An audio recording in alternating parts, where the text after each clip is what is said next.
Bismillahirrahmanirrahim. Assalamualaikum warahmatullahi wabarakatuh.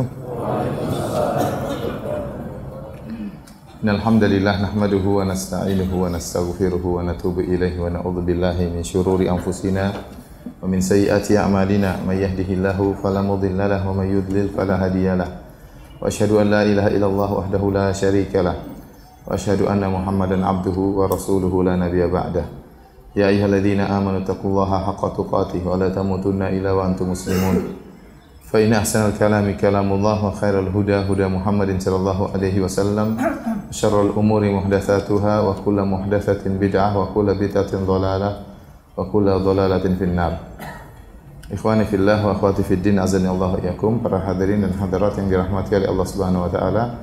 Alhamdulillah pada kesempatan kali ini Allah masih memberikan kita kesempatan untuk bisa berjalan menuju masjid ini dalam rangka untuk menuntut ilmu. Semoga amal perbuatan kita diterima oleh Allah Subhanahu wa taala. Salawat dan salam tercurahkan selalu kepada junjungan kita, suri teladan kita, imam kita Nabi Muhammad sallallahu alaihi wasallam, juga kepada keluarganya dan seluruh sahabat beliau tanpa terkecuali. Pada kesempatan kali ini kita akan bahas tentang suatu perang yang sangat dahsyat yang dikenal dengan Ghazwah Mu'tah. Ghazwah Mu'tah. Mu'tah adalah nama suatu tempat di mana terjadi lokasi peperangan tersebut, dan sebagian ulama mengatakan sekarang lokasinya di Yordan, ya, dengan jarak dari kota Madinah ya 1100 km kurang lebih ya. 1100 km. Dan sebagaimana diketahui ya, pasukan perang Nabi ada dua, ada namanya peperangan namanya Ghazwah, ada namanya Sariyah. Adapun Ghazwah adalah peperangan yang Nabi ikut serta dalam peperangan tersebut. Itu namanya istilahnya Ghazwah. Adapun peperangan yang langsung diikuti oleh Nabi sallallahu alaihi wasallam maka namanya Ghazwah ya. Adapun pasukan perang yang dikirim oleh Nabi sallallahu alaihi wasallam dan Nabi tidak ikut serta namanya Sariyah ya. Jamaknya Saraya ya.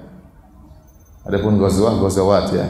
Jadi sebenarnya Ghazwah Mu'tah sebenarnya bukan Ghazwah, tapi dia Sariyah.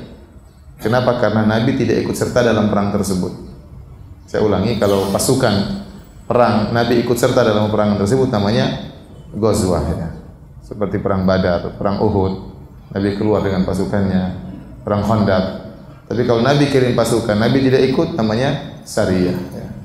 Sebenarnya perang Mu'tah namanya Sariyah Mu'tah, bukan Ghazwah. Tetapi demikianlah para ahli sejarah menamakan Mu'tah, perang Mu'tah dengan Ghazwah Mu'tah. Kenapa? Karena saking banyaknya pasukan yang dikirim oleh Nabi. Nabi tidak pernah mengirim pasukan sebanyak itu. Ya, biasanya paling cuma ratusan, terkadang cuma puluhan ya. Kalau ternyata untuk memerangi daerah-daerah kecil. Tapi kali ini Nabi mengirim pasukan hingga 3.000 orang, dan ini pasukan terbanyak yang pernah dikirim oleh Rasulullah sallallahu alaihi wasallam, pasukan Sariyah. Maka meskipun harusnya secara istilah namanya Sariyah, tetapi karena terlalu banyak pasukan yang dikirim, tetap istilahnya Ghazwah ya. Dan Nabi sallallahu alaihi wasallam tidak setiap pasukan Nabi harus ikut. Karena kalau setiap pasukan Nabi harus ikut, ini memberatkan para sahabat. Dalam satu hadis Rasulullah sallallahu alaihi wasallam dalam Sahih Muslim, Rasulullah sallallahu alaihi wasallam bersabda, "Walladzi nafsu Muhammadin biyadihi, walladzi nafsu Muhammadin fi yadihi, laula an asyqa 'alal mu'minin ma qa'adtu khalfa sariyatin taghzu fi sabilillah, walakin la ajidu sa'atan fa ahmilahum wa la yajiduna sa'atan fayattabi'uni wa la tatibu anfusuhum an yaqudu ba'di." Kata Nabi sallallahu alaihi wasallam, demi zat yang jiwa Muhammad berada di tangannya, kalau tidak memberatkan kaum mukminin, saya pasti akan selalu ikut setiap peperangan. Saya tidak akan diam di Madinah kemudian mengirim pasukan, tidak. Saya akan selalu ikut pasukan berperang. Tetapi saya tidak mendapati kelapangan untuk mengajak seluruh pasukan, karena kalau berperang jauh harus pakai onta, harus bawa kuda, sementara persediaan onta kaum muslimin sedikit, sehingga tidak semua orang bisa ikut dalam peperangan. Kalau saya ikut, mereka mau ikut semua.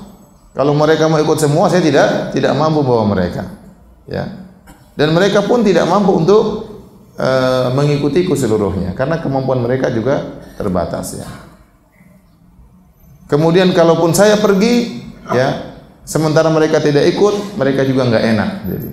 Jadi serba salah. Sehingga Nabi sering kirim pasukan, Nabi juga tidak ikut karena kondisi tadinya. Karena kalau Nabi ikut semuanya mau ikut, kalau semuanya mau ikut nggak mampu untuk ikut seluruhnya.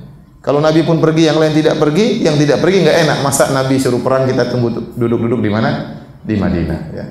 Sehingga akhirnya sistem peperangan Nabi ada dua, ada yang Nabi ikut serta, ada yang Nabi hanya mengirim apa? Pasukan. Ya. Bukan berarti Nabi hanya mau enak di Madinah kirim pasukan, tidak, tapi ada mengingat hal ini. Kalau Nabi mau ikut, seluruhnya mau apa? Mau ikut.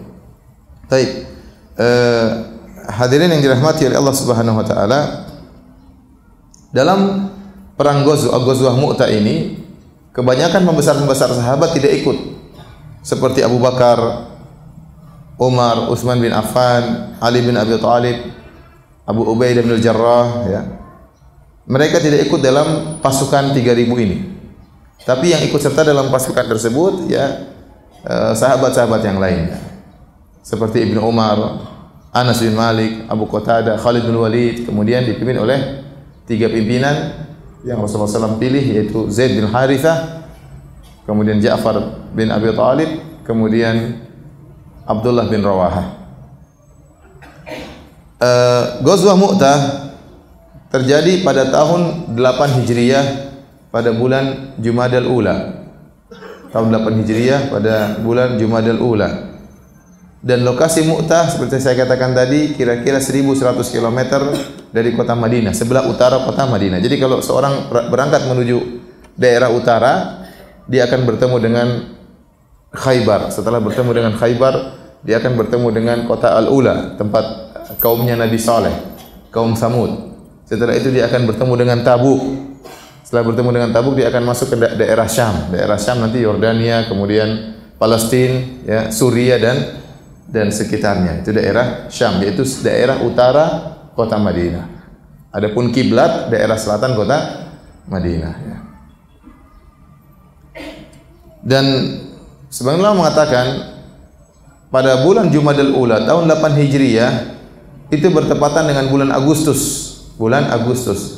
Jadi terjadinya perang Mu'tah ini di musim panas. Antum bayangkan para sahabat harus keluar dari kota Madinah di musim panas untuk berperang. Lokasinya 1100 km. Kalau kita yang suruh ikut perang tersebut, mungkin belum sampai sana sudah mati di jalan, ya. 1100 km, jauh sekali. Ya. Belum bertemu musuh, ini baru berjalan menuju ketemu musuh, sudah harus jalan 1100 km. Meskipun naik onta, meskipun naik kuda, mungkin ada yang berjalan tapi berat. 1100 km dengan musim panas, melalui padang pasir, melalui bebatuan, ini bukan pekerjaan ringan, tapi pekerjaan yang sangat berat. Adapun sebab terjadinya perang Mu'tah, sebagaimana disebutkan dalam sebagian buku sejarah, bahwasanya Rasulullah SAW mengirim surat untuk mendakwahi Azim Busra, yaitu pemimpin kota Busra, dikirimi surat oleh Nabi agar masuk Islam. Dan surat tersebut dibawa oleh utusan Nabi yang bernama Al-Harith bin Umair Al-Azdi. Tatkala Al-Harith bin Umair Al-Azdi berjalan menuju ke Basrah, ya, untuk menyampaikan surat Nabi, di tengah jalan dia dihadang oleh seorang yang bernama Syurahbil bin Amr Al-Ghassani. Syurahbil bin Amr Al-Ghassani adalah gubernur kota Balqa yang ditugaskan oleh Heraklius. Jadi Heraklius menguasai beberapa daerah Syam. Di antaranya kota Balqa, dia tugaskan seorang bernama Syurahbil bin Amr Al-Ghassani untuk menjadi pemimpin atau gubernur di kota tersebut. Nah, Al-Harith, utusan Nabi SAW, di tengah jalan dihadang oleh Syurahbil. Ditanya mau kemana? Ya, saya mau kirim surat buat pemimpin kota Basrah agar dia masuk Islam. Dihadang, diikat, kemudian dibunuh. Akhirnya kabar ini sampai kepada Nabi SAW. Padahal dalam kode etik kenegaraan, ya, dalam aturan kenegaraan internasional, namanya delegasi utusan tidak boleh dibunuh. Ini diketahui oleh seluruh raja-raja, nggak boleh dibunuh delegasi. Ya. Kalau mau perang sama yang mengirimnya, tapi delegasi dibunuh, ini tidak terjadi. Oleh karenanya tatkala Musailimah Al-Kadzdzab, nabi palsu, pernah mengirim 2 utusannya kepada Nabi. Kemudian mengirim surat kepada Nabi sallallahu alaihi wasallam, maka Nabi bertanya, "Menurut kalian berdua siapa Musailimah?" Kata utusan Musailimah, "Menurut kami berdua dia adalah utusan Allah." Maka Nabi berkata, "Kalau bukan utusan tidak boleh dibunuh, saya tentu sudah bunuh kalian berdua. Tetapi peraturan telah berlaku, namanya delegasi tidak boleh dibunuh." Nah, ternyata Surahbil ini melanggar aturan. Utusan Nabi dibunuh, padahal semua negara-negara tahu namanya utusan tidak boleh dibunuh. Hal ini membuat Rasulullah SAW marah kepada mereka. Akhirnya Rasulullah SAW menyiapkan pasukan dengan sejumlah 3.000 pasukan. Dan ini tidak pernah Nabi menyiapkan pasukan sebanyak ini. Apa gerangan kenapa Nabi SAW mengirim pasukan sebanyak ini? Karena Nabi tahu yang akan dia hadapi adalah Romawi. Karena Surahbil bin Amr al-Ghassani ini anak buahnya Heraklius. Dan Heraklius raja Romawi. Dan Romawi adalah negara adidaya yang ada tatkala itu, Romawi dan Persia. Dan Romawi adalah kerajaan yang umurnya sudah ratusan tahun. Sementara kota Madinah, kerajaan Islam umurnya baru 8 tahun. Ini baru tahun 8 Hijriah. Pasukannya baru ribuan. Baru 3.000, 4.000, 5.000, mungkin 4.000, 5.000. Ya, baru ribuan. Sementara mereka pasukannya mungkin sudah juta. Sudah nilai juta mungkin 1 juta atau 2 juta atau ratusan ribu. Sehingga Nabi tahu bahwasanya, Nabi memperkirakan bahwasanya kaum muslimin akan berhadapan dengan musuh yang sangat banyak. Maka Nabi tidak tanggung-tanggung ngirim pasukan 3.000 orang. 3.000 orang itu sangat banyak ya. Mungkin lebih dari setengah penduduk kota Madinah kala itu. Karena terakhir perang Khandaq tahun 5 Hijriah, perang Khandaq pasukan Nabi cuma sekitar 3.000. Ini sekarang tahun 8, baru 3 tahun berikutnya ya. Jadi Nabi mengirim jumlah yang sangat banyak. Dan Nabi SAW juga tidak seperti biasa sekaligus memilih 3 pemimpin. Nabi tidak seperti biasa juga sekaligus memilih 3 pemimpin. Biasanya Nabi cuma amar amiran, hanya milih 1 pemimpin. Kalau ngirim syariah, ngirim pasukan, Nabi cuma ngirim 1 pemimpin. Kali ini Nabi ngirim syariah, ngirim pasukan, Nabi langsung tunjuk 3 pemimpin. Karena kemungkinan bisa jadi gugur pemimpin tersebut. Maka Nabi tunjuk yang pertama adalah Abdullah bin Rawaha. Yang pertama adalah Zaid bin Harithah. Setelah Zaid bin Harithah kalau meninggal, maka Ja'far bin Abi Thalib. Kalau Ja'far bin Abi Thalib meninggal, maka Abdullah bin Rawaha. Dari Abdullah bin Umar radhiyallahu anhuma, beliau berkata, "Ammara Rasulullah sallallahu alaihi wasallam fi ghazwati Mu'tah Zaid bin Harithah." Tatkala dalam perang Mu'tah, Rasulullah SAW mengangkat Zaid bin Harithah sebagai pemimpin. Faqala, kemudian Nabi berkata, "In qutila Zaidun fa Ja'far." Kalau Zaid meninggal dunia, maka kepemimpinan dipegang oleh Ja'far bin Abi Thalib. Wa in qutila Ja'far, kalau Ja'far terbunuh, fa Abdullah bin Rawaha, maka kepemimpinan dipegang oleh Abdullah bin Rawaha. Ya. Ini semua dilakukan oleh Nabi karena persangkaan atau perkiraan peperangan akan sangat apa? Hebat. Ya. Nabi tidak tahu hal yang gaib, tapi Nabi perkirakan ini akan terjadi peperangan hebat. Maka pasukan 3.000 dikirim, langsung ditunjuk 3 pimpinan. Tidak seperti biasanya. Ini baru pertama kali Nabi langsung angkat 3 pemimpin. Biasanya cuma 1 saja. Tatkala Nabi mengangkat Zaid bin Harithah sebagai pemimpin, sebagian sahabat protes. Termasuk Ja'far bin Abi Thalib sempat bertanya kepada Nabi. Dari Abu Qatadah Al-Ansari radhiyallahu anhu, beliau berkata, "Ba'atha Rasulullah sallallahu alaihi wasallam jaisyal umara." Rasulullah SAW mengirim pasukan perang Mu'tah. Ini dikenal juga dengan jaisyal umara. Faqala alaikum Zaid bin Harithah. Hendaknya kalian dipimpin oleh Zaid bin Harithah. Fa in usiba Zaidun fa Ja'far. Kalau Zaid meninggal dunia, maka yang memegang pemimpinan adalah Ja'far bin Abi Thalib. Fa in usiba Ja'far, kalau Ja'far terluka atau tidak bisa melanjutkan jadi kepemimpinan, Nabi tidak bilang jika terbunuh, tapi Nabi mengatakan fa in usiba. Kalau ternyata terluka, tidak bisa melanjutkan jadi pemimpin, maka Zaid tidak jadi pemimpin, diganti oleh Ja'far. Fa in usiba, kalau Ja'far ternyata terluka, tidak bisa melanjutkan menjadi pemimpin, fa Abdullah bin Rawaha Al-Ansari, maka digantikan oleh Abdullah bin Rawaha Al-Ansari. Fa wathaba Ja'far faqal, kemudian Ja'far tiba-tiba datang dan berkata, Bi abi anta wa ummi ya Rasulullah, ma kuntu arhabu an tastamil alayya Zaidan. Ya Rasulullah, saya khawatir kalau engkau menjadikan Zaid menjadi pemimpin kami. Kalau engkau menjadikan Zaid jadi pemimpin kami, ya. Dalam riwayat yang lain, ma kuntu arghab, saya tidak kurang semangat kalau Zaid menjadi pemimpin kami. Kenapa harus Zaid yang menjadi pemimpin? Ja'far menyampaikan perasaannya kepada Nabi sallallahu alaihi wasallam. Rupanya apa? Kata Nabi sallallahu alaihi wasallam, "Imdih, jalan saja wahai Ja'far. Fa innaka la tadri ayu dzalika khair." Kau tidak tahu mana yang baik, ya. Dan ternyata memang ada sebagian sahabat selain Ja'far bin Abi Thalib yang kurang setuju kalau Zaid diangkat menjadi apa? Pemimpin. Kenapa? Karena Zaid ini asalnya adalah seorang budak. Dia seorang budak. Jadi Zaid bin Harithah, dia tadinya orang merdeka, kemudian ditangkap dari bapaknya Harithah, kemudian dijadikan budak, diperjualbelikan. Akhirnya Zaid dibeli oleh Hakim bin Hizam. Hakim bin Hizam ini keponakannya Khadijah. Maka dia beli Zaid, kemudian Zaid ini dihadiahkan kepada bibinya Khadijah radhiyallahu taala anha. Kalau Nabi SAW menikah dengan Khadijah, Nabi minta kepada Khadijah agar Zaid diberikan kepada Nabi. Akhirnya Khadijah menghadiahkan budaknya kepada siapa? Rasulullah sallallahu alaihi wasallam. Dan Zaid tinggal serumah dengan Nabi sallallahu alaihi wasallam, tumbuh berkembang bersama Nabi sallallahu alaihi wasallam. Begitu cintanya Nabi kepada Zaid sampai-sampai orang-orang memanggil Zaid bin Muhammad. Zaid bin Muhammad, ya. Karena Zaid selalu bersama dengan Nabi dan Nabi sangat sayang kepada dia seakan-akan anaknya sendiri. Karena waktu itu Nabi tidak punya anak laki-laki. Anak laki-laki Nabi sudah meninggal semuanya, di antaranya Abdullah dan Qasim. Tinggal anak-anak perempuan, yaitu Fatimah, kemudian Zainab, Ummu Kulsum dan Ruqayyah. Anak laki-laki tidak ada.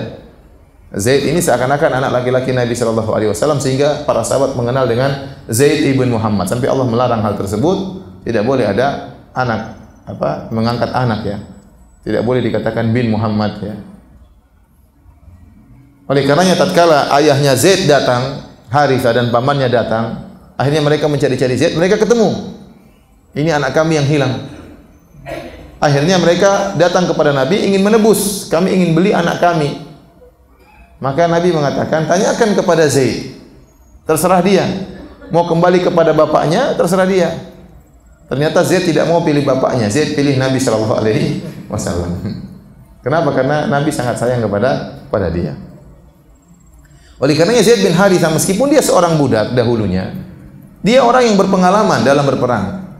Dia sudah sering ikut berperang dan Nabi sallallahu alaihi wasallam pernah menugaskan dia menjadi pemimpin Sariyah 5 kali sebelumnya.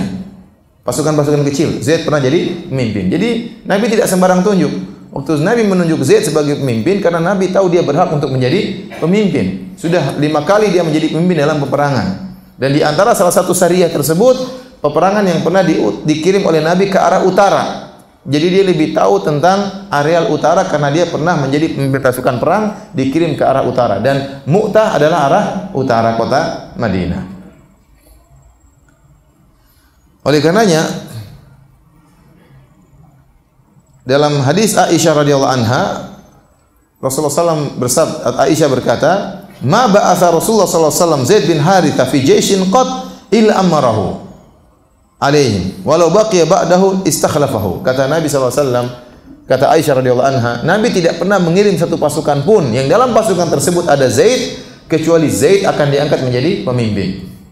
Kecuali Zaid akan diangkat menjadi pemimpin. Oleh karenanya setelah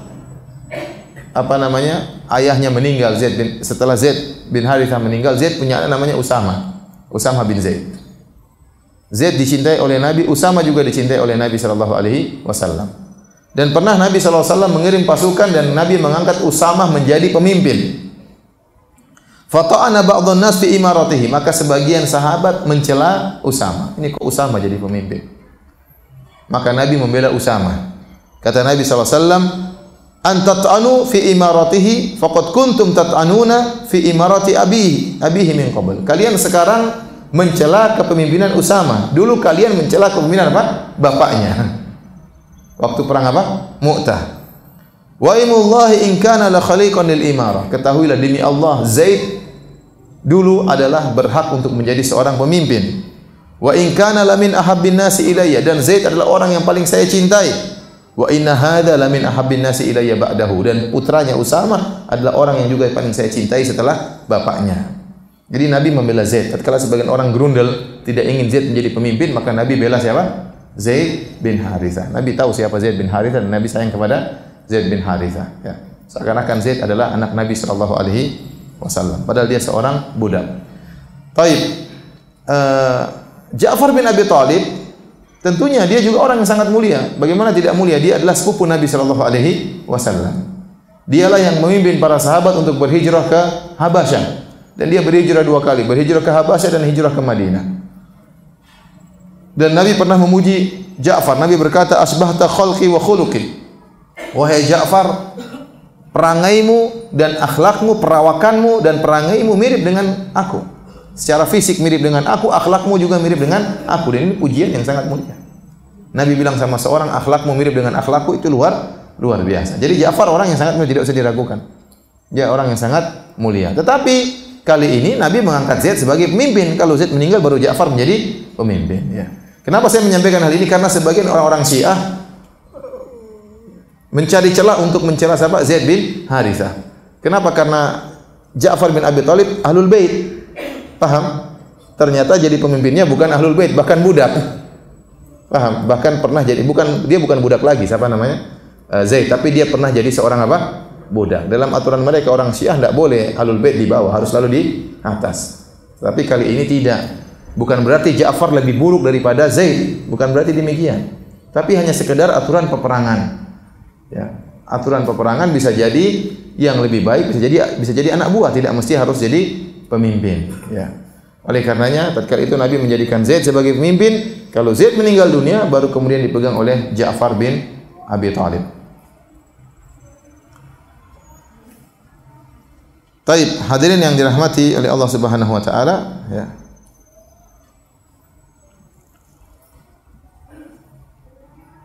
Dan ternyata di antara prajurit pasukan perang Mu'tah ada seorang yang sangat hebat. Dialah Khalid ibn Walid, panglima yang tidak pernah kalah. Orang yang sangat mahir dalam berperang, Khalid ibn Walid. Saking hebatnya sampai-sampai di zaman Umar pernah menyuruh dia tidak jadi panglima. Kenapa? Kalau dia jadi panglima, orang-orang bilang pasti menang. Kalau ada Khalid pasti menang. Sampai Umar takut orang-orang akidahnya mungkin bisa berubah, maka Umar lengserkan dia, jangan jadi apa? Panglima. Karena Umar sensitif kalau masalah tauhid. Kenapa? Karena dia tidak pernah kalah. Tidak pernah kalah. Siapa? Khalid ibn Walid.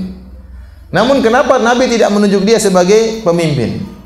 Padahal para sahabat juga tahu dia ini orang hebat. Ada beberapa sebab, di antaranya Khalid bin Walid masih muda. Yang kedua, Khalid bin Walid baru masuk Islam, baru 3 bulan masuk Islam. Tidak layak baru masuk Islam, ini baru perang pertama kali ikut langsung jadi pemimpin. Padahal banyak orang-orang lama sudah masuk Islam. Kalau Nabi bilang Khalid jadi pemimpin, mungkin banyak yang lebih protes lagi. Zaid saja yang sudah 5 kali jadi pemimpin masih diprotesin oleh sebagian apa? Sahabat.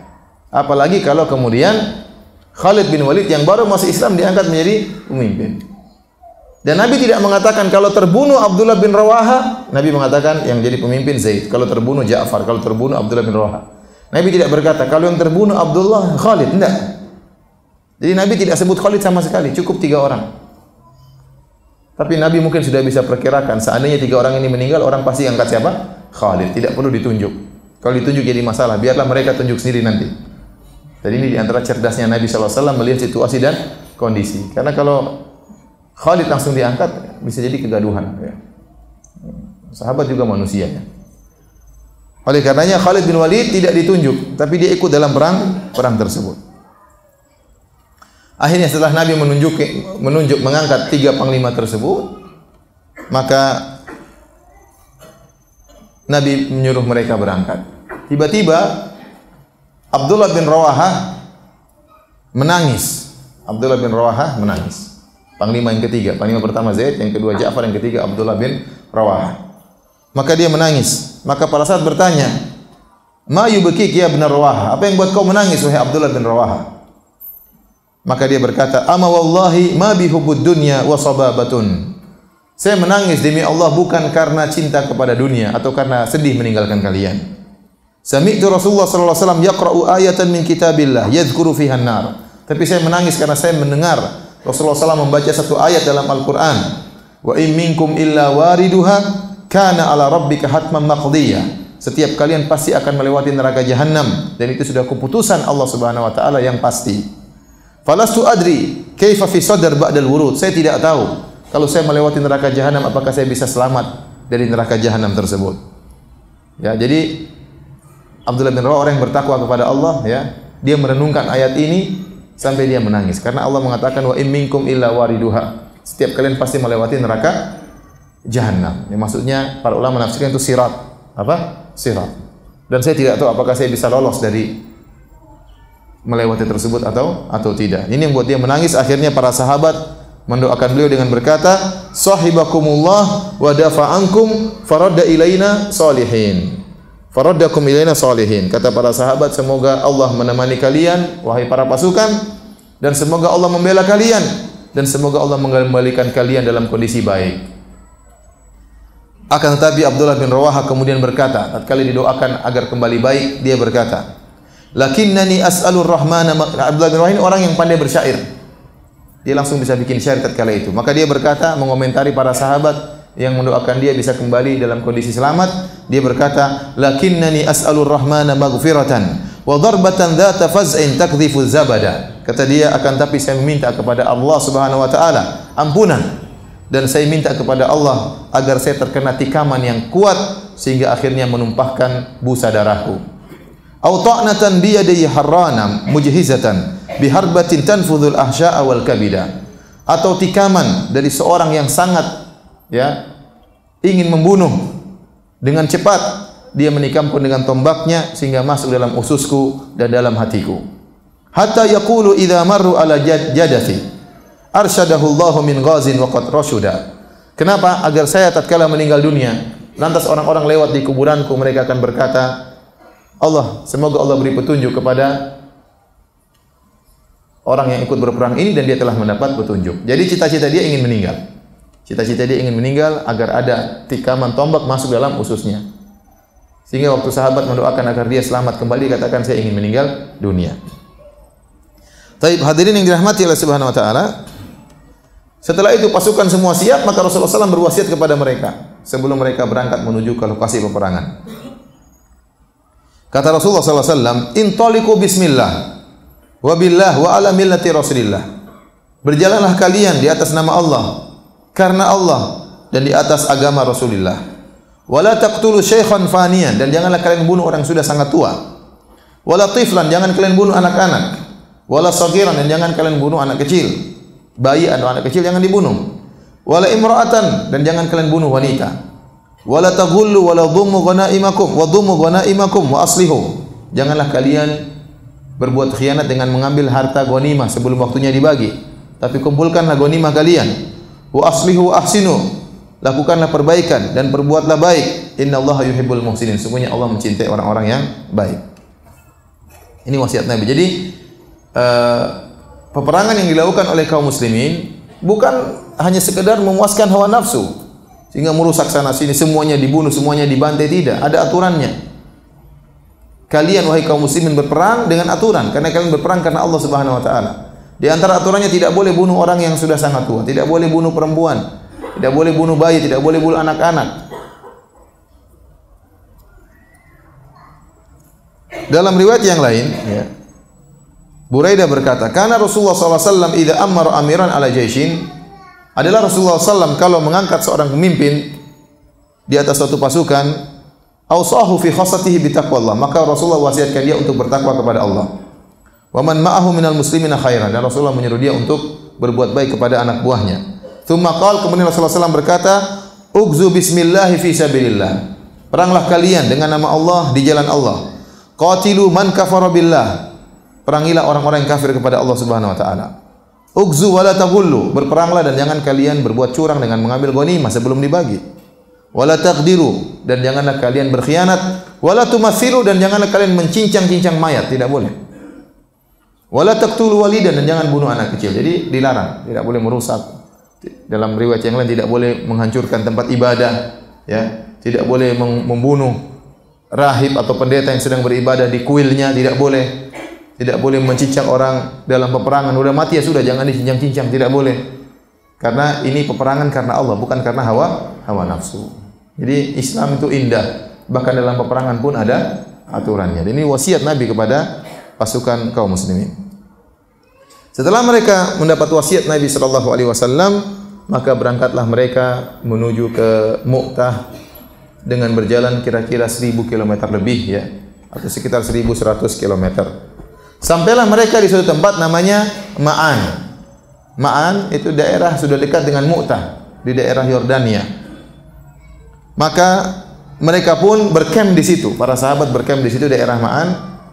Kemudian mereka berdiskusi di situ. Ternyata mereka dapat kabar bahwasanya pasukan kaum musyrikin, kaum Romawi, jumlahnya 200.000. Jumlahnya 200.000.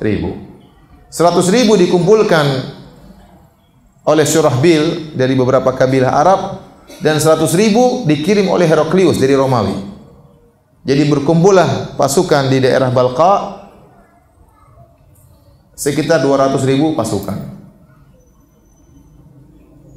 Tatkala para sahabat mendengar jumlah pasukan 200.000, mereka berapa para sahabat? 3.000. 3.000 lawan 200.000 berarti 1 banding berapa? 1 banding 70. Jadi 1 harus lawan 70 orang. 1 banding 70. Akhirnya para sahabat bermusyawarah. Mereka sudah menduga pasukan akan banyak, tapi tidak sebanyak itu, paham? Sampai 200.000 orang, terlalu banyak. Jadi 3 lawan 200 kira-kira, ya. 3 orang suruh lawan berapa? 200. La ilaha illallah, ya.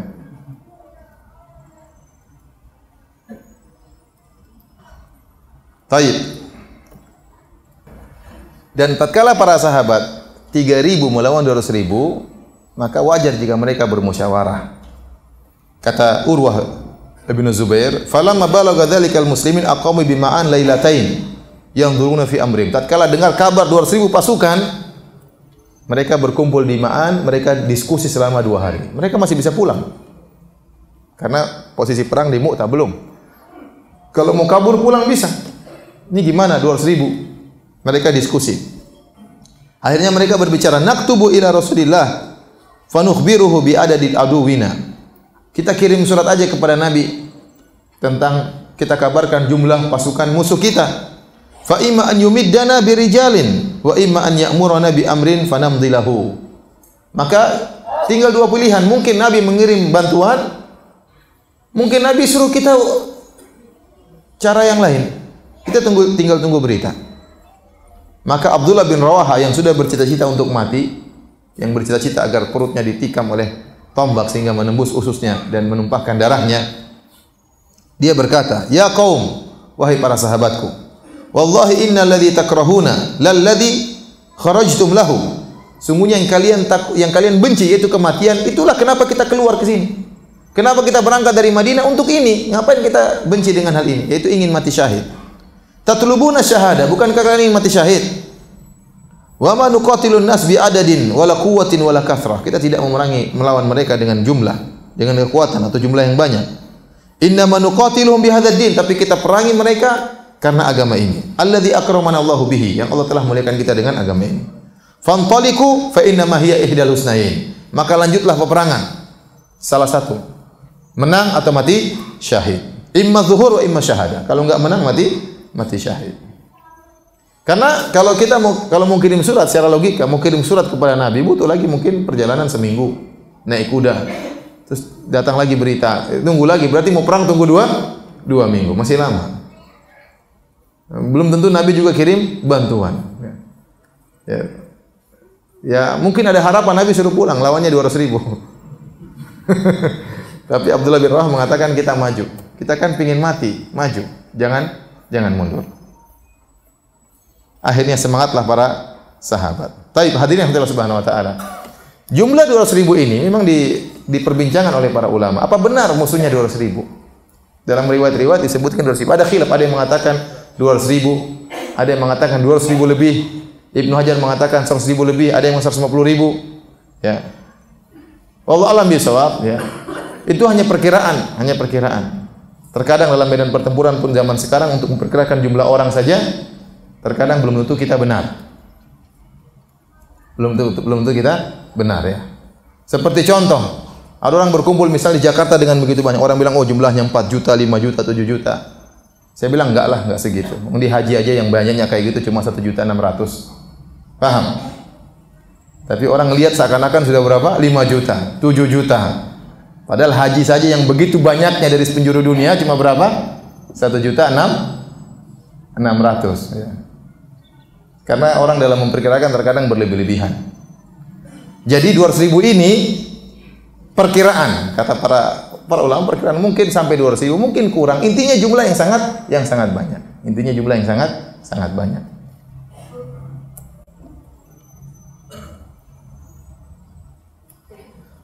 Baik, hadirin yang dirahmati Allah Subhanahu wa taala. Yang jadi pertanyaan, Heraklius ikut ngirim pasukan 100.000 orang untuk melawan pasukannya Muhammad sallallahu alaihi wasallam.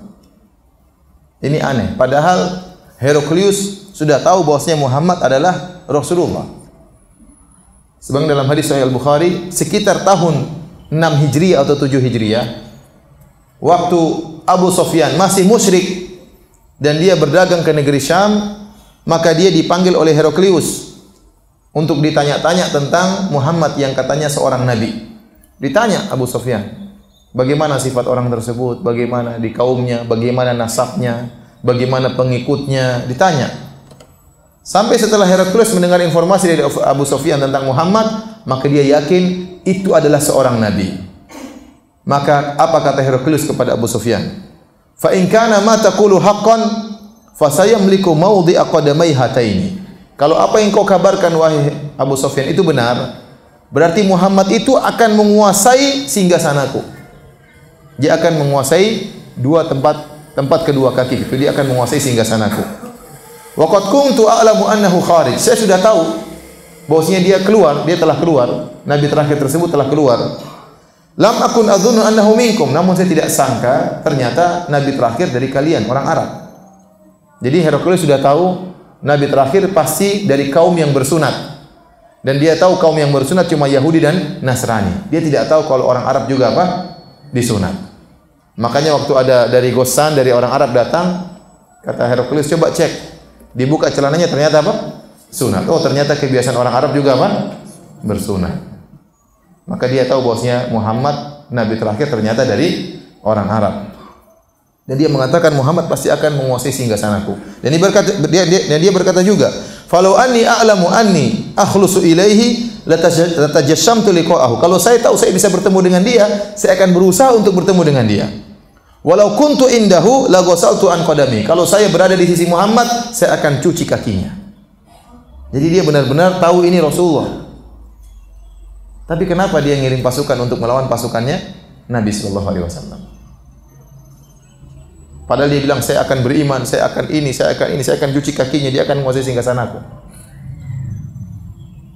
Disebutkan dalam hadis setelah Heraklius berkata kepada Abu Sufyan demikian, Heraklius kemudian ingin mengajak rakyatnya untuk masuk Islam.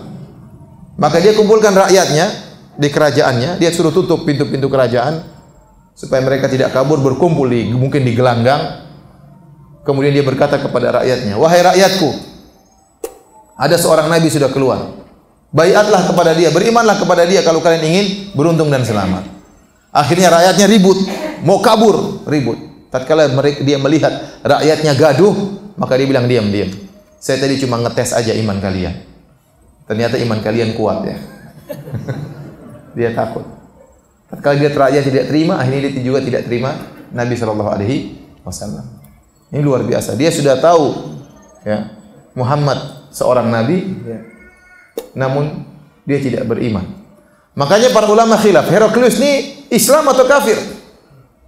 Karena dia sudah mengatakan kepada Abu Sufyan, kalau Dia kalau saya bisa ketemu dia, saya akan ketemu dia. Saya akan cuci kedua kakinya sebagai bentuk pelayanan kepada Muhammad sallallahu alaihi wasallam. Pendapat yang kuat, Heraklius kafir. Buktinya di antara dia kafir, dia kirim pasukan untuk melawan pasukannya Nabi. Berarti dia kafir kepada Allah Subhanahu wa taala. Kenapa dia nekat kirim pasukan padahal dia tahu Muhammad adalah seorang nabi? Mungkin dia berpikir meskipun nabi bisa jadi kalah juga. Bukankah orang-orang Yahudi suka membunuh nabi? Ada nabi yang dibunuh ya. Bisa jadi nabi ini juga kalah. Makanya tidak tanggung-tanggung dia kirim pasukan berapa? 100.000 orang. Jadilah pasukan Romawi 200.000 orang. Taib. Hadirin dan hadirat yang dirahmati oleh Allah Subhanahu wa taala, maka akhirnya terjadilah peperangan. Tentunya tidak berimbang. 1 lawan 70.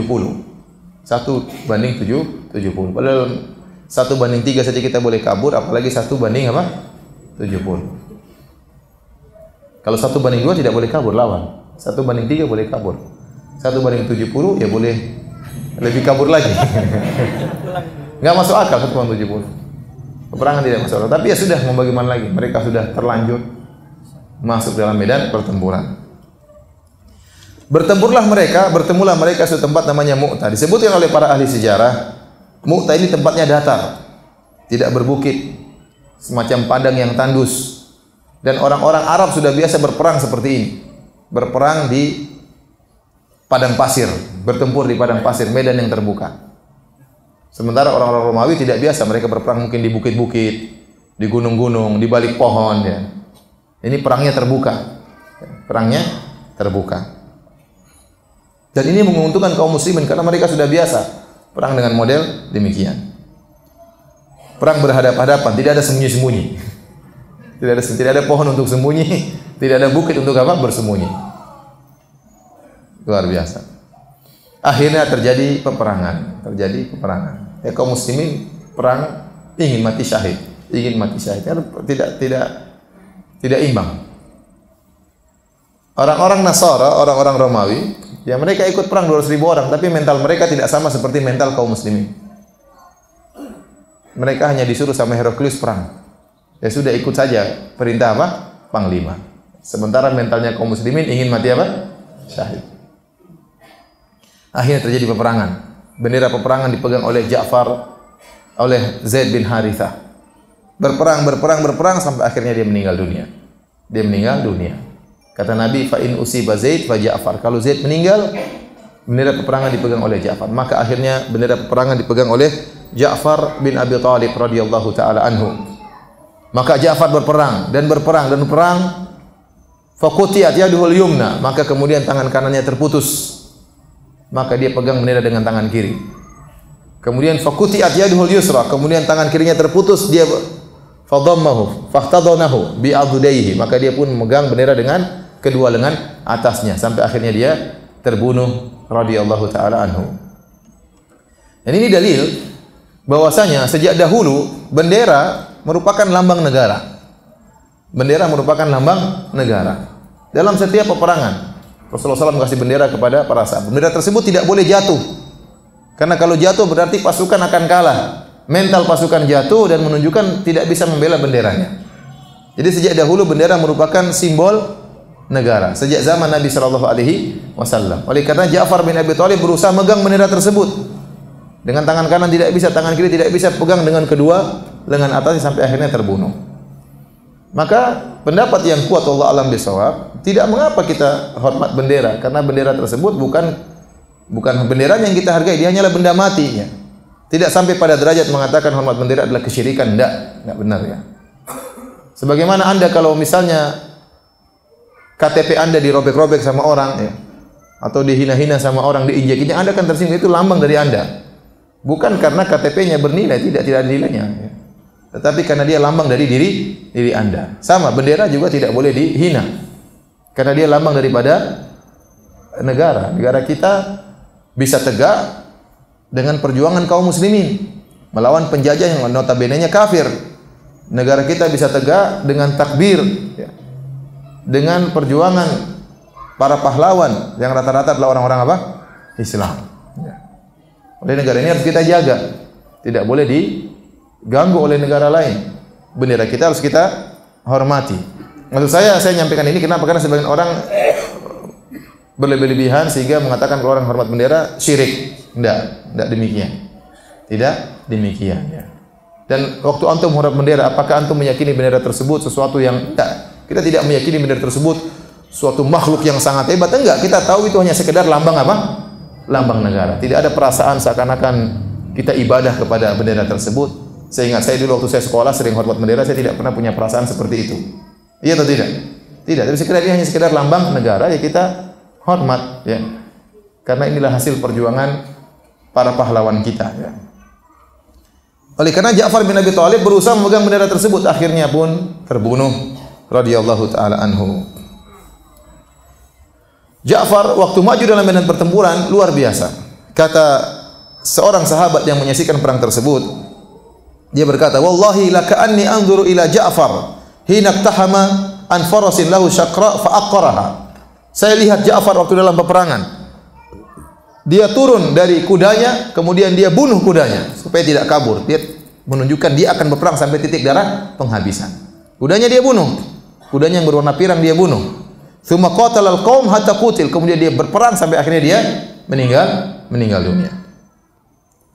Ibnu Umar berkata,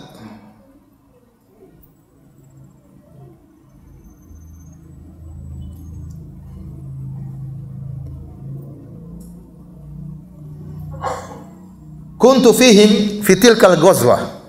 Kata Ibnu Umar, saya ikut dalam perang Mu'tah. Faltamasna Ja'far bin Abi Thalib. Kami pun mencari jasadnya Ja'far. Fawajadnahu fil qatlah. Kami dapati dia terbaring bersama mayat-mayat yang lain. Wa wajadna ma fi jasadihi bid'an wa tis'ina min ta'natin wa ramyah. Kami dapati ternyata di dalam tubuhnya ada bekas 90 lebih bekas tombak maupun pedang maupun panah. Jadi tubuhnya penuh dengan apa? Luka. 90 lebih dihitung oleh mereka. Sampai 90 lebih antara tombak atau panah atau pedang. Dalam riwayat yang lain, fa adatu bihi khamsin baina ta'natin wa darbah laisa minha syai'un fi duburihi. Saya pun menghitung ada sekitar 50 bekas tombak atau pedang dan semua bekas tersebut di depan, tidak ada yang di belakang. Berarti Ja'far sama sekali enggak pernah mundur meskipun selangkah. Meskipun kena pedang dia jalan terus. Dan ini menunjukkan dia berperang dengan hebat. Kalau orang sekali tikam mati sudah selesai, paling bekasnya cuma 2-3 ya. Berarti Ja'far kena masih terus jalan, kena tancap terus sampai 90. Berarti kan dia kuatnya luar biasa. Jadi meskipun kena bercabik-cabik tetap aja maju ke depan. Ini menunjukkan hebatnya Ja'far bin Abi Thalib dan tidak mundur sama sekali sampai ditemukan 90 lebih bekas, kemudian dia terbunuh radhiyallahu taala anhu. Kata Ibnu Hajar, wa fi hadza bayanu farti syaja'atihi wa ikdamihi. Ini dalil menunjukkan akan hebatnya Ja'far dan keberanian yang luar biasa. Tidak mundur sama sekali karena seluruh lukanya berada di mana? Di depan. Dan karena Ja'far meninggal dunia dengan kedua lengan yang terpotong, maka Allah menggantikan al-jaza' min jinsil amal, balasan sesuai dengan perbuatan, maka Allah menggantikan kedua tangannya dengan sayap. Kata Rasulullah SAW, uritu Ja'faran malakan yatiru bi janahihi fil jannah. Aku diperlihatkan Ja'far terbang di surga dengan dua sayapnya. Ibnu Umar radhiyallahu anhuma kalau bertemu dengan anaknya Ja'far, maka dia ucapkan salam kepada anaknya Ja'far, kemudian dia berkata, "Assalamu alayka ya ibna dzil janahain." Hadis riwayat Bukhari. Kata dia, "Assalamualaikum wahai putranya orang yang punya dua sayap." Makanya Ja'far dikenal dengan at-tayyar. Tayyar itu orang yang terbang. Orang yang terbang. Karena dia telah terputus kedua tangannya di jalan Allah Subhanahu wa taala, maka Allah gantikan dengan dua sayap, yang dengan dua sayap tersebut Ja'far terbang di surga radhiyallahu taala anhu. Maka meninggallah Ja'far bin Abi Thalib. Zaid bin Harithah sudah meninggal. Ja'far sudah meninggal. Sekarang siapa yang pegang? Abdullah bin Rawaha. Falamma qutila Ja'far, kata seorang sahabat yang dari Bani Murrah yang ikut perang dalam perang Mu'tah, dia berkata, falamma qutila Ja'far akhadha Abdullah bin Rawaha ir-rayah. Tatkala Ja'far meninggal dunia, maka Abdullah bin Rawaha mengambil kendali peperangan. Dia pun memegang bendera peperangan. Thumma taqaddama biha, kemudian dia maju dengan megang bendera peperangan tersebut. Wa huwa ala farasihi, sementara dia berada di atas kudanya. Faja'ala yastanzilu nafsahu, maka dia pun tundukkan jiwanya. Wa yataraddadu ba'dha taraddudi, dia agak ragu. Sebenarnya Allah mengatakan entah keraguannya apa, mungkin karena jumlah pasukan musuh begitu banyak. Ya. Biasa orang tercengang dengan, apalagi panglima pertama sudah meninggal, panglima kedua sudah meninggal, timbul sedikit keraguan. Maka dia pun mengkokohkan dirinya. Kemudian dia berkata dalam syairnya, dia mengatakan, aqsamtu ya nafsu latanzilanna aw latukrahinna. Kata dia, aku bersumpah ya Allah, wahai jiwaku, turunlah engkau dalam peperangan. Kau harus turun, kalau tidak aku akan paksa engkau turun dalam peperangan. In ajlaban nasu wa shuddur ranna mali araki takrahinal jannah. Ya, kalau orang-orang sudah bersatu bertempur sehingga mereka mengeraskan suara mereka, mengapa aku lihat engkau benci untuk masuk surga wahai jiwaku? Turunlah engkau. Qatalama qad kunti mutmainnatan hal anti illa nutfatun fi shannah. Kau sudah terlalu lama dalam jiwaku, wahai jiwaku. Saatnya kau keluar. Kau adalah tetes air yang sudah saatnya kau keluar dari tempat air tersebut. Artinya saatnya kau meninggal dunia. Kemudian dia berkata juga, ya nafsu illa tuqtali tamuti, wahai jiwaku, kalau kau tidak terbunuh kau juga akan mati. Hadza himamul mauti qad saliyan. Inilah waktu kematian telah tiba menjelang datang. Wa ma tammainaiti qad utiti. Bukankah kau selama ini berangan-angan untuk mati syahid? Angan-anganmu telah datang. In taf'ali fi'lahuma huditi. Kalau kau mengalami apa yang dialami oleh dua temanmu, Zaid dan Ja'far, maka kau telah dapat hidayah. Ya. Bukankah dia ingatkan dirinya, bukankah kau berangan-angan untuk mati syahid? Bukankah kau yang menyemangati pasukan untuk jangan mundur untuk mati syahid? Akhirnya dia pun hilang keraguannya, kemudian dia pun maju dalam peperangan, akhirnya beliau pun meninggal dunia. Tiga-tiganya meninggal dunia. Nabi SAW di Madinah tidak ikut perang, tapi Nabi SAW cerita kepada para sahabat. Nabi SAW cerita, akhadha ar-rayata Zaidun fa usiba. Nabi cerita di hadapan para sahabat. Bendera dipegang oleh Zaid bin Harithah, kemudian dia pun meninggal dunia. Tsumma akhadhaha Ja'farun fa usiba. Kemudian dipegang oleh Ja'far, dia pun meninggal dunia. Tsumma akhadha Abdullah bin Rawaha fa usiba. Kemudian Abdullah bin Rawaha mengambil pedang bendera tersebut, dia pun meninggal dunia. Wa inna ainaihi latadrifan. Nabi waktu menyampaikan hal tersebut, beliau pun menangis. Kenapa? Tiga panglima yang dia tunjuk semuanya meninggal dunia. Thumma akhadhaha Khalid, kemudian dipegang oleh siapa? Khalid ibn Walid. Min ghairi imratin fa fatahallahu alaihi, tanpa saya pilih dia, kemudian dia menjadi pemimpin. Maka Allah memberikan kemenangan melalui tangannya. Kemudian kata Nabi sallallahu alaihi wasallam, "Wa ma yasurruni annahum indana." Atau qala ma yasurrum annahum indana. Kata Nabi, tidak menyenangkan aku jika mereka bersamaku. Ketiga orang meninggal dunia, seandainya masih hidup, saya pun tidak senang. Dan mereka pun tidak ingin masih hidup bersama kita. Artinya Nabi mengatakan lebih baik mereka meninggal, karena mereka akan meraih apa? Surga. Meskipun Nabi menangis, tapi Nabi mengatakan saya tidak ingin mereka balik bersamaku. Dan mereka pun tidak ingin balik berkumpul denganku. Kenapa? Karena yang mereka raih adalah mati apa? Syahid. Bagaimana Nabi tidak menangis? Zaid bin Harithah seperti anaknya sendiri. Ja'far bin Abi Thalib, sepupunya yang sangat dia cintai. Ya. Sampai waktu Ja'far bin Abi Thalib, jadi Ja'far itu sejak awal pergi ke negeri Habasyah, tidak pernah pulang. Sebelum hijrah, pergi ke negeri Habasyah, kemudian dia mendakwahi Raja Najasyi, sampai Raja Najasyi masuk Islam gara-gara dakwanya siapa?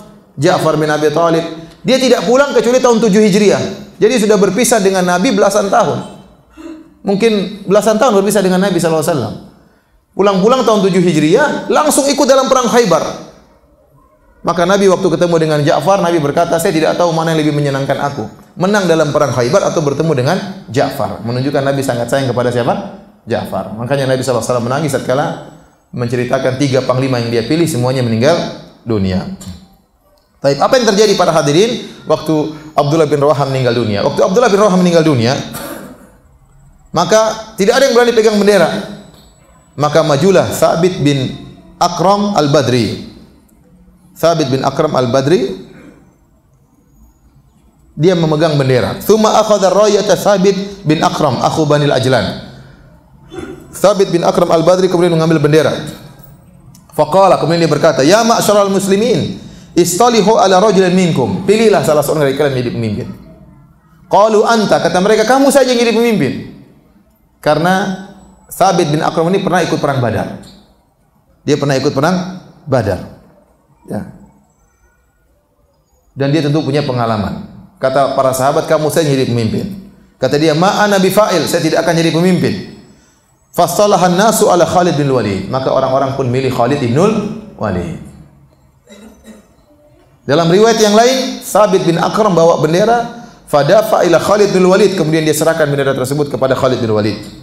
Khalid bin Walid berkata, "Lima tadfa'uha ilayya?" Kenapa kau berikan bendera kepada aku? Harusnya kau lebih berhak. Kau punya pengalaman, kau pernah ikut perang Badar, ikut pernah perang ini, perang ini. Kata Thabit bin Aqram, "Anta a'lamu bil qitali minni." Kau lebih tahu cara perang daripada saya. Khalid masih muda. Baru saja masuk Islam 3 bulan. Nabi tidak usah milih, nanti akan dipilih juga oleh para sahabat. Tidak pernah kalah dalam berperang. Bahkan dalam perang Uhud dia juga yang menang waktu masih musyrik. Dia yang berhasil menggugurkan pasukan dan memporak-porandakan pasukan kaum muslimin. Khalid bin Walid. Kata Thabit bin Aqram, "Anta a'lamu bil qitali minni." Kau lebih tahu tentang pertempuran daripada aku.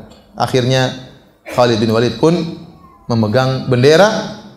Kata Nabi menceritakan kepada para sahabat di Madinah, kata Nabi, "Hatta akhadha sayfun min suyufillah." Sampai bendera tersebut setelah meninggalnya Abdullah bin Rawaha dipegang oleh pedang Allah. Salah satu pedang dari pedang-pedang Allah. Hatta fatahallahu alaihim, sampai Allah menangkan mereka. Semenjak itu Khalid bin Walid diberi gelar dengan apa? Saifullah, pedang Allah. Dalam riwayat yang lain, Rasulullah SAW bersabda, "Ala ukhbirukum an jaishikum hadzal ghazi." Maukah aku kabarkan kepada kalian oleh para sahabatku di kota Madinah tentang berita pasukan yang kita kirim ini?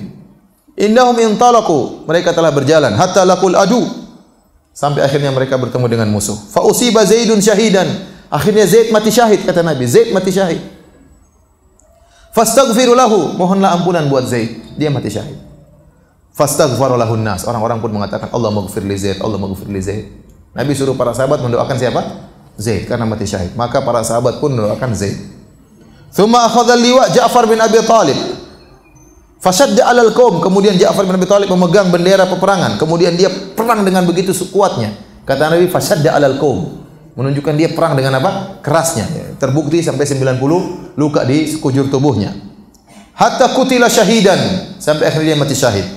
Asyhadu lahu bisyahadah, saya persaksikan bahwasanya Ja'far mati syahid. Fastaghfiru lahu, mohonlah ampunan baginya. Maka para sahabat mohon ampun buat Ja'far. Tsumma akhadha liwa Abdullah bin Rawaha, kemudian bendera dipegang oleh Abdullah bin Rawaha. Fa athbata qadamai, dia kokohkan kedua kakinya. Ini berarti Nabi memuji. Muji siapa? Abdullah bin Rawaha. Berarti dia bisa mengalahkan apa? Nafsunya, ya. Saya ingatkan ada hadis-hadis mengatakan di surganya Zaid apa? Abdullah bin Rawaha lebih rendah karena ini semua dhaif. Ini semuanya apa? Dhaif. Tidak ada disebutkan bahwasanya surganya lebih rendah atau bagaimana, itu semuanya riwayat yang lemah. Justru Nabi memuji dia, Nabi mengatakan fa athbata qadamaihi, dia mengkokohkan kedua kakinya dalam apa? Berperang. Hatta usiba, sampai di akhirnya mati syahid. Justru dia mulia karena dia mengalahkan jiwanya, mengalahkan hawa nafsunya. Namanya keraguan muncul tiba-tiba saja. Tapi dia lawan keraguan tersebut dan dia berhasil melawan keraguannya. Kata Nabi, fa athbata qadamaihi, dia kokohkan kedua kakinya, akhirnya mati syahid. Fastaghfiru lahu, kata Nabi, mohonlah ampunan baginya. Thumma akhadha al-liwa Khalid bin Walid, kemudian bendera dipegang oleh Khalid bin Walid. Wa lam yakun minal umara huwa ammara nafsuhu, dia tidak termasuk dari panglima yang saya pilih, tapi dia mengangkat dirinya. Fa rafa'a Rasulullah sallallahu alaihi wasallam usbu'aihi, kemudian Rasulullah SAW mengangkat kedua jarinya.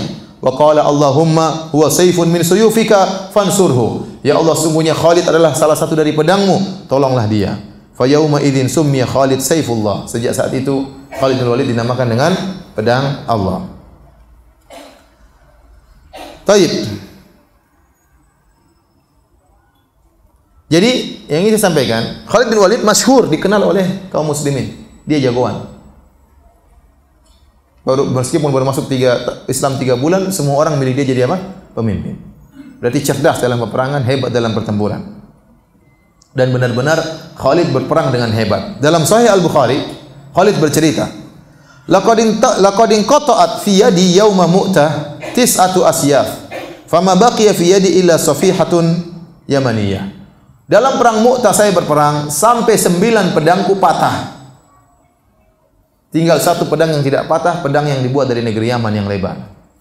Jadi Khalid berperang luar biasa ya. Jadi tang, pedangnya patah. Ambil pedang kedua lagi, tang, pedang patah lagi. Kita mungkin gini-gini tangan kita yang patah sebelum pedang kita patah. Berarti kan luar biasa, Pak. Sampai pedang patah itu nggak main-main, besi patah. Berarti kan luar biasa Khalid. Berapa orang sudah dia bunuh kalau begitu? Ya. 9 pedang patah kata dia. Kecuali 1 pedang dari Yaman, pedangnya lebar, nggak patah-patah. Yang lainnya 9-nya patah semua. Dalam riwayat yang lain, laqad dukka fi yadi yauma Mu'tah tis'atu asyaf. Pedangku terpotong-potong. Jadi mungkin patah separuh masih lanjut patah lagi, ganti yang lain. Sampai terpotong-potong 9 pedang.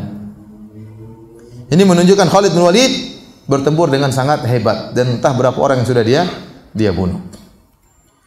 Peperangan terus berlanjut sampai malam. Sampai malam disebutkan ya, di malam hari akhirnya Khalid merenungkan karena nggak mungkin menang. Ada sekitar 12 orang atau belasan orang sahabat yang meninggal dunia. Ini berarti sedikit ya. Sedikit kalau cuma 12 orang yang meninggal. Terluka mungkin banyak, tapi yang meninggal cuma 12. Akhirnya Khalid berpikir malam hari, gimana caranya? Kalau lanjut terus nggak mungkin. 1 lawan 70 ya, pasti satu ini lama-lama juga capek. 70 ya.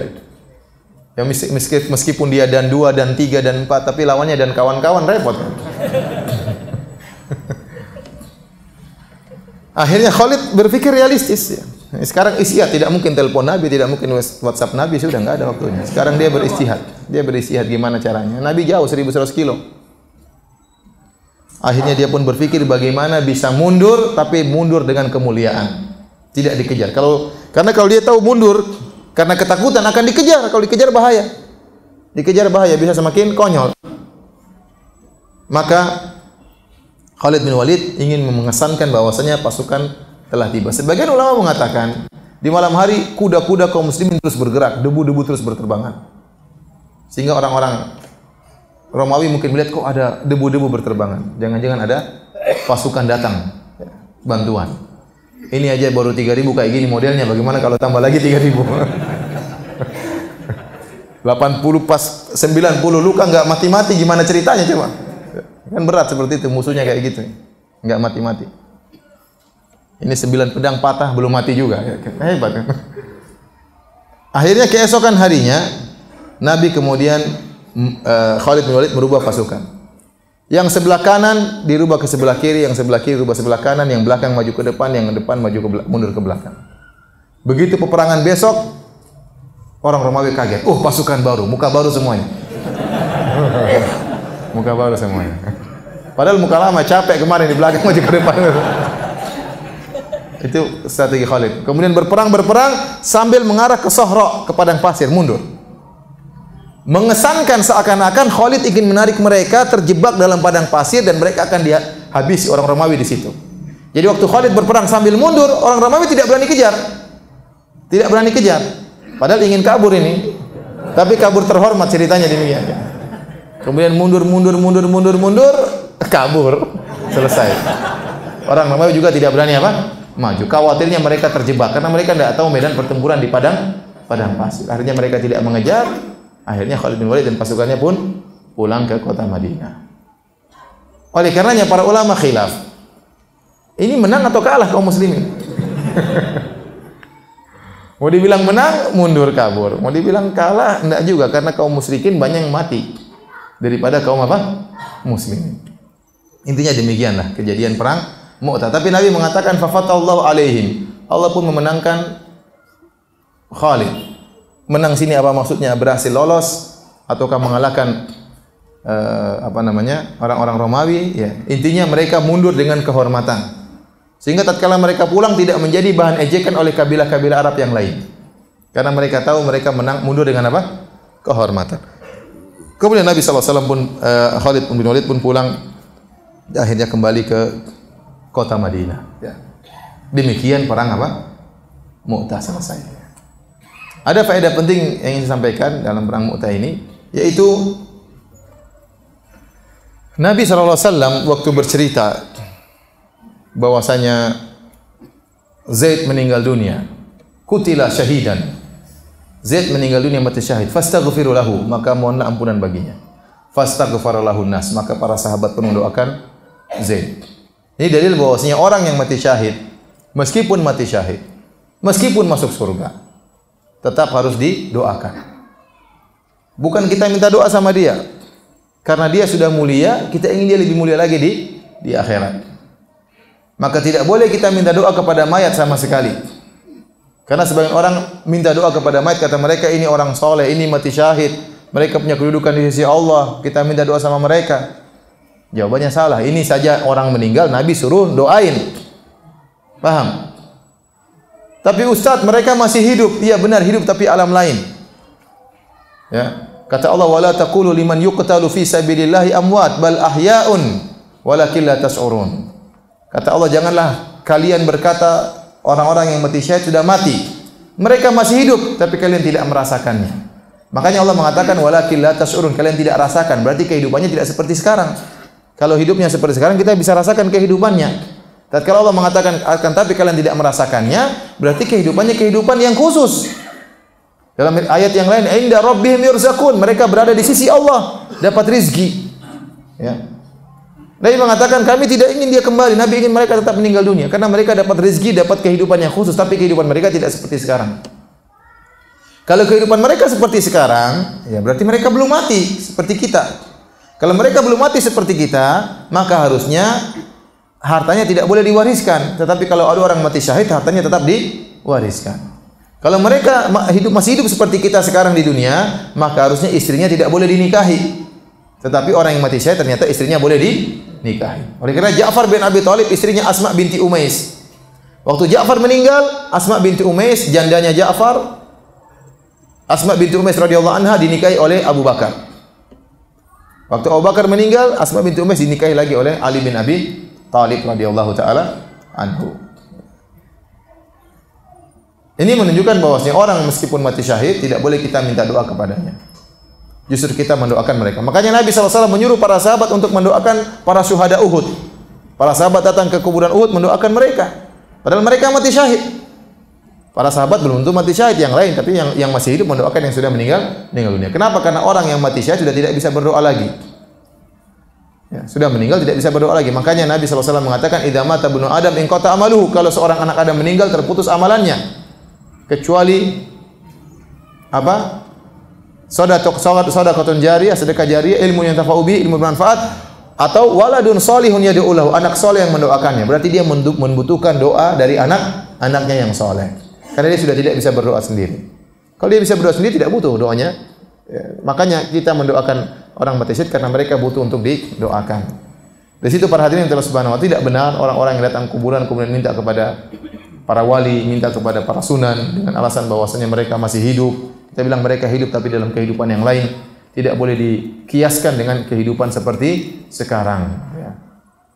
Oleh karenanya Nabi SAW waktu meninggal, para sahabat tidak ada yang datang minta doa kepada Nabi. Waktu Nabi masih hidup, para sahabat datang terus kepada Nabi minta doa. Seandainya Nabi setelah meninggal sama masih seperti masih hidup, maka ngapain para sahabat menangis? Ngapain para sahabat kemudian tidak pergi ke kuburan Nabi minta doa kepada Nabi? Kalau memang Nabi masih hidup, mereka akan pergi ke kuburan Nabi. Ngapain waktu musim kemarau Umar bin Khattab tidak minta doa kepada Nabi, malah minta kepada pamannya Nabi Al-Abbas. Kenapa? Karena Al-Abbas masih hidup.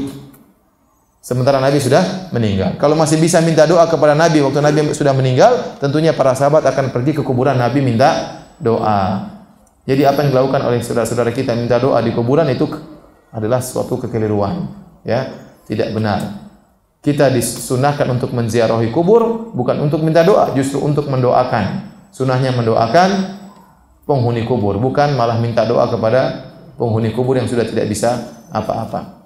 Baik, demikianlah para hadirin dan hadirat yang dirahmati Allah Subhanahu wa taala tentang peristiwa Ghazwah Mu'tah.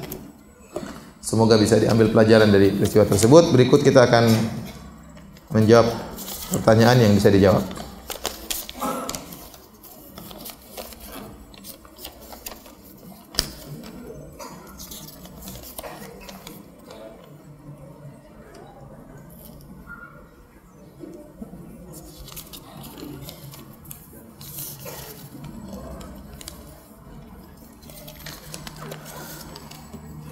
Dikala kita menyampaikan kebenaran, ana pernah ditanya, apakah kamu sudah merasa benar menghukum suatu perkara halal atau haram?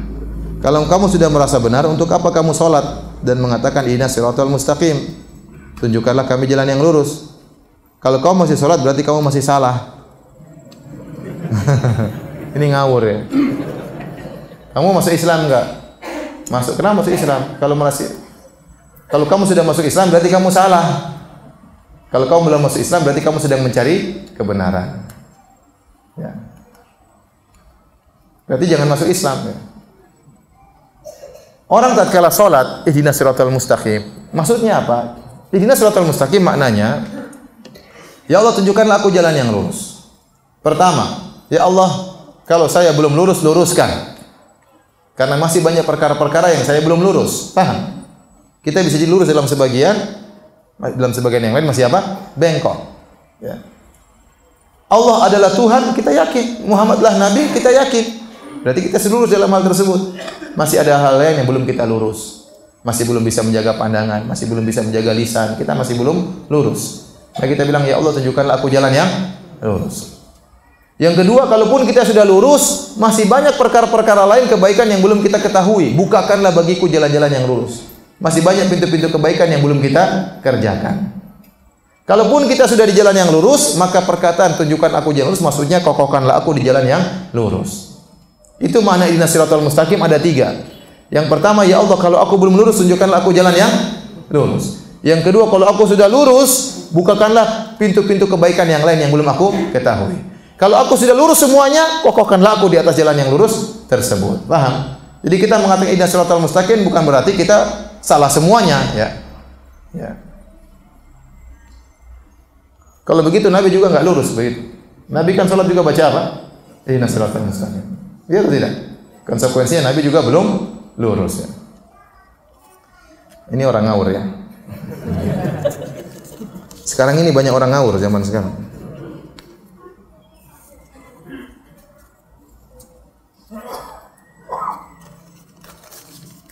Ada larangan dalam peperangan tidak boleh membunuh wanita, orang tua, merusak tumbuhan dan hewan. Lalu bagaimana dengan Ja'far yang membunuh kudanya? Maka sebenarnya mengatakan ini diperbolehkan dalam peperangan supaya semakin kokoh dalam berperang. Kudanya dia bunuh. Yang kedua sebenarnya mengatakan khawatir kudanya akan diambil oleh musuh. Karena Ja'far sudah tahu dia bakalan apa? Meninggal dunia. Daripada kudanya diambil oleh musuh kemudian dijadikan peperangan untuk melawan orang Islam, mending dia bunuh saja kudanya, ya. Ini ada khilaf di kalangan para ulama tentang kenapa Ja'far demikian, ya. Kenapa Ja'far bunuh apa? Kudanya. Wallahu a'lam bishawab.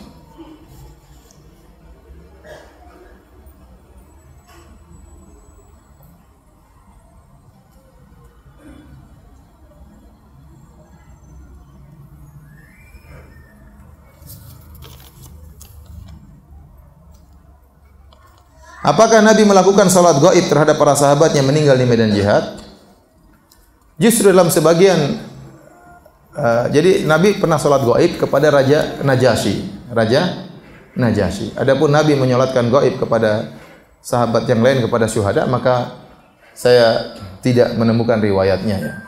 Bahkan dalam sebagian riwayat dalam perang Uhud, Nabi tidak memandikan dan Nabi tidak menyolatkan dalam sebagian riwayat. Dalam sebagian riwayat Nabi tidak memandikan dan Nabi juga tidak menyolatkannya. Tetapi yang jelas Nabi SAW salat mayit, salat gaib kepada Raja Najasyi. Kenapa? Karena Raja Najasyi waktu meninggal tidak ada yang salatkan. Jadi Raja Najasyi ini orang Nasrani. Kerajaannya dibangun di atas hukum-hukum apa? Nasrani. Dia didakwai oleh Ja'far bin Abi Thalib, dia masuk Islam. Jadi masuk Islam tidak ada temannya, dia sendiri yang masuk Islam. Sehingga akhirnya dia tidak bisa menampakkan hukum Islam, tetap hukum Nasrani yang berlaku. Ya.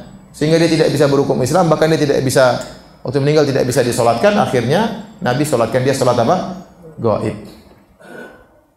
Jadi kalau kita tahu ada orang misalnya meninggal di negara kafir, tidak ada yang ngurus atau hilang, kita boleh solatkan solat apa? Gaib, ya, misalnya. Mungkin meninggal terbakar di pesawat, entah kemana mayatnya, nggak ada yang sholatkan, maka kita boleh sholat gaib. Tapi kalau sudah disolatkan sama kaum muslimin yang lain, maka saya rasa sudah cukup.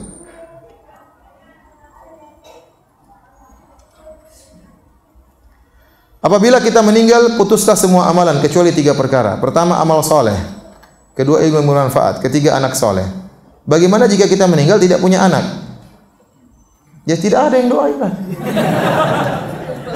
Ya teman yang doain, ibu yang doain, adik yang doain. Makanya kawin biar punya anak. Ya. Ustaz bagaimana Ustaz? Ya amal soleh yang lain. Ya Allah Maha Tahu lah. Ya, ente kerjakan amal soleh. Makanya dakwah kayak apa kayak, share ilmu kayak apa kayak ya. Ustaz bagaimana kalau yang meninggal masih kecil Ustaz? Itu urusan Allah lah. Tidak punya amal soleh, tidak punya sedekah jariyah, tidak punya anak soleh. Ini meninggal masih kecil gimana? Itu urusan Allah Subhanahu wa Ta'ala. Maksudnya kalau kamu punya anak, berusaha didik anakmu supaya jadi anak yang soleh. Kalau enggak punya ya itu urusan Allah nanti gimana caranya.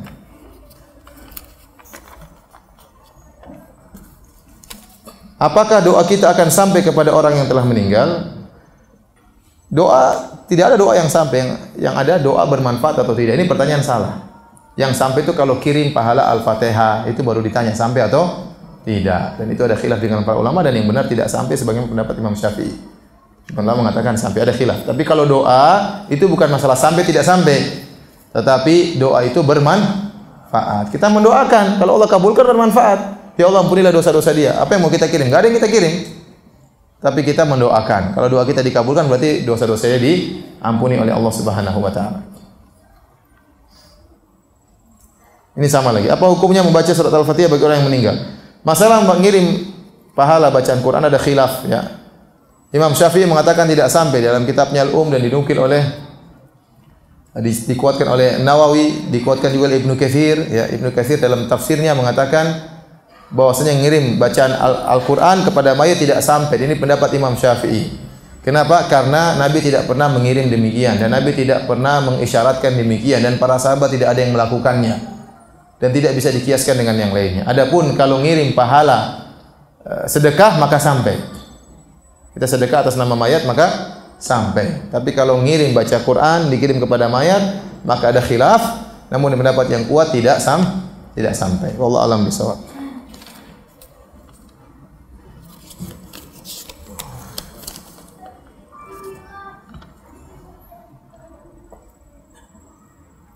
Ustadz, ada syubhah dari orang Syiah yang mana mengatakan Utsman bin Affan jarang mengikuti perang dan pernah lari dari perang. Apakah benar? Utsman bin Affan ya pujian terlalu banyak.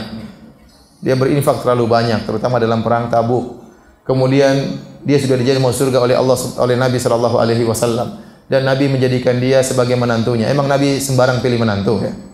Ya, kalau ente cari menantu cari sembarang ya. Nabi jadikan Utsman sebagai apa? Menantunya. Anaknya satu meninggal diangkat lagi jadi menantu 2 kali. Ya. Kenapa? Karena Nabi sangat cinta kepada Utsman. Makanya dia adalah khalifah yang ketiga. Adapun Utsman pernah lari dalam perang Uhud, benar. Kata Allah, "Innal ladzina tawallaw minkum yaumal taqal jam'ani innama sazallahum asyaitanu ba'di ma kasabu wa laqad afallahu anhum." Perhatikan ayatnya. Kata Allah, sungguhnya orang-orang yang lari dari perang Uhud, sungguhnya mereka lari karena digelincirkan oleh setan akibat kesalahan mereka sebelumnya. Di antaranya Utsman bin Affan. Kenapa mereka lari? Karena kondisi waktu itu memang dalam kondisi gawat. Nabi dikabarkan telah meninggal. Sehingga sebagian sahabat membuang pedangnya, tidak mau perang. Ngapain kita perang? Nabi sudah meninggal. Sebagian mereka berpikir ya kita menyelamatkan diri. Kalau Nabi sudah meninggal kita selamatkan diri. Perang buat apa? Sudah selamatkan diri. Di antaranya yang kabur adalah siapa? Utsman. Tetapi di akhir ayat kata Allah, saya baca lagi ayatnya ulang. Innal ladzina tawallaw minkum yaumal taqal jam'ani innama sazallahum asyaitanu ba'dhi ma kasabu wa laqad afallahu anhum. Sungguhnya orang-orang yang melarikan diri pada waktu perang Uhud, sungguhnya mereka telah digelincirkan oleh setan akibat kesalahan mereka sebelumnya, dan sungguh Allah telah memaafkan mereka. Allah sudah maafkan, apa urusan ente? Paham? Bilang sama orang Syiah, apa urusan ente? Allah sudah maafkan. Dia salah sama ente apa salah sama Allah? Allah sudah maafkan, ente tidak maafkan, enggak urusan. Enggak urusan ente tidak maafkan. Yang penting Allah sudah maafkan. Oleh karena para hadirin Subhanahu wa taala, mereka orang Syiah ya. Mereka di Uhud maki-maki, ya Allah laknatlah pembunuh Hamzah, ya Allah laknatlah pembunuh para sahabat. Bagaimana dilaknat? Yang bunuh siapa? Khalid bin Walid. Yang menyebabkan para sahabat tewas dalam perang Uhud siapa? Khalid bin Walid. Ente melaknat Khalid. Disebut oleh Allah sebagai pedang apa? Pedang Allah. Dapat hidayah setelah itu. Jangankan Utsman yang kabur, Khalid yang bunuh saja sekarang jadi pedang Allah. Ya, mereka memang selalu cari-cari kesalahan apa? Sahabat. Tidak ada sumbangsi mereka kepada Islam, yang ada merusak Islam. Utsman yang luar biasa, ya, menantunya Nabi, enggak subhanallah. Enggak tahu mereka hormat sama Nabi atau tidak. Istri-istri Nabi dikatakan macam-macam. Istri Nabi Aisyah dikatakan pezina. Nabi meninggal di pangkuan Aisyah. Air liur Nabi bercampur dengan air liur Aisyah sebelum meninggal dunia. Gimana tidak bangga sebagai seorang wanita Nabi meninggal di pangkuannya. Apakah Allah meletakkan kepala Nabi di seorang pezina? Gak mungkin. Jadi mereka sebenarnya tuh ngejek Nabi. Coba mereka bilang istri Nabi pezina, menantu Nabi Utsman kabur, diejek-ejek ya. Sahabat-sahabat Nabi, murid-muridnya Nabi kafir. Berarti Nabi nggak beres dong. Iya atau tidak? Murid-muridnya bandel semua. Istrinya berzina, mantunya nggak beres. Terus ini orang beres atau tidak? Jadi pada hakikatnya sebenarnya mereka mencela siapa? Rasulullah. Mereka sadari atau mereka tidak sadari.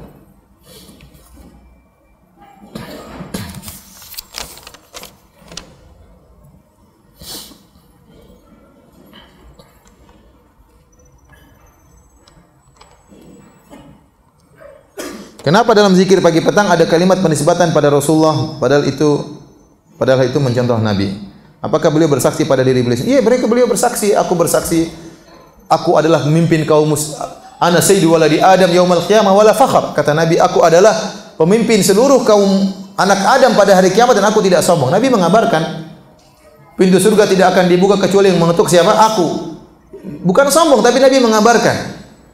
Inilah Nabi kalian. Kata Nabi, wala fakhr, bukan saya sombong. Ya, tapi saya kabarkan inilah kedudukan saya di sisi siapa? Allah Subhanahu wa taala ya. Ya, Nabi memang makanya Nabi terkadang menyebutkan saya begini ya. Memang Nabi demikian ya. Agar kita tahu siapa kedudukan Rasulullah sallallahu alaihi wasallam.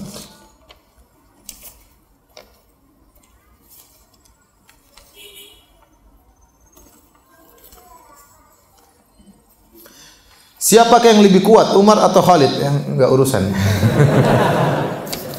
Yang lebih mulia tentunya siapa? Umar bin Khattab radhiyallahu anhu. Jangankan Umar, pernah terjadi perselisihan antara Khalid dengan Abdurrahman bin Auf. Khalid pedang Allah, Abdurrahman bin Auf bukan, tapi dia orang yang berinfak di jalan Allah luar biasa dan dia termasuk orang yang pertama kali masuk Islam. Akhirnya Khalid mencela Abdurrahman bin Auf, maka Nabi menegur Khalid. Kata Nabi, la tasubbu ashabi, law anna ahadakum anfaqa mithla Uhudin dhahaban ma balagha mudda ahadim wala nasifahu. Wahai Khalid, jangan kau cela sahabatku. Karena Abdurrahman bin Auf ini sahabat spesial. Masuk Islam sejak di kota apa? Kota Makkah, berinfak dengan harta jalan Allah Subhanahu wa taala.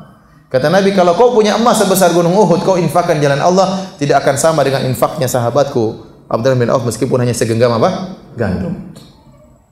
Jadi Khalid kedudukannya di bawah dari apa? As-sabiqunal awwalun. Meskipun dia punya kelebihan dari sisi yang lain. Dari sisi perangan dia hebat, tapi dia masih kalah daripada Umar, daripada Abu Bakar, daripada Umar, daripada Utsman, daripada Ali. Ya, jangankan Abu Bakar, Umar, Utsman dan Ali, sedangkan sama Abdurrahman saja dia masih di bawah daripada Abdurrahman bin Auf. Ya, masing-masing mulia, semuanya dijamin surga, tetapi mereka bertingkat-tingkat ya. Kata Allah, la yasawi minkum man anfaqa min qablil fathi wa qatal ulaika adhamu darajatan. Ya, kata Allah tidak sama antara orang yang berinfak sebelum Fatu Makkah dan setelah Fatu Makkah. Yang berinfak sebelum Fatu Makkah lebih tinggi derajatnya dan berperang sebelum Fatu Makkah kedudukannya lebih tinggi. Tapi kata Allah, wa kullan wa'adallahul husna. Namun seluruhnya dijamin surga oleh Allah Subhanahu wa taala. Makanya para sahabat juga bertingkat-tingkat. Yang paling tinggi adalah sabiqul awwalin yang ikut perang Badar, nanti lain lagi ada yang jadi bertingkat-tingkat di antara mereka. Semuanya mulia.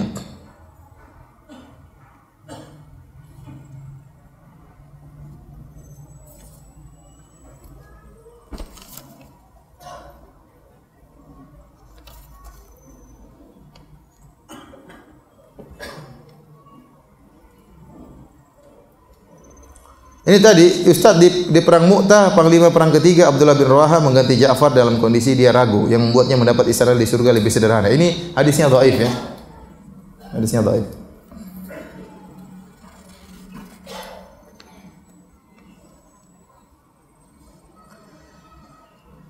Bagaimana kewajiban status salat bagi orang yang autis? Umurnya 16 tahun tapi pikirannya masih 5 tahun ya. Ya wallah alam bisawab ya. Ya semampunya kita ajari. Kalau dia tidak, masih anak-anak bagaimana lagi ya? Dia orang cacat. Ya. Kita hanya bisa mengarahkan. Tapi kalau kita mengatakan wajib dia salat, saya juga tidak berani. Kenapa? Karena dia kayak anak-anak ya, umurnya masih 5 tahun. Saya lihat sendiri anak seperti itu. Mana saya ketemu anak besar lebih tinggi dari saya, badannya besar, tahu-tahu ngambil kereta di depan. Ya. Kenapa? Saya juga heran. Pertama saya kaget. Ini anak kenapa? Badan besar gagah, ternyata ambil apa? Mobil-mobilan, kemudian di depan ruang tamu ternyata autis. Oh, inilah orang autis kayak ini. Berarti anak cacat mental. Ya, umurnya masih mungkin seperti anak 5 tahun, seperti dalam pertanyaan ini. Nah, kita ngarahkan aja dia supaya untuk sholat. Tapi kalau sekali-sekali dia tidak bisa kita pukul, tidak bisa kita, ya dia masih. Tapi kita terus arahkan. Siapa tahu jadi kebiasaan dia adalah apa? Sholat ya. Kita arahkan terus.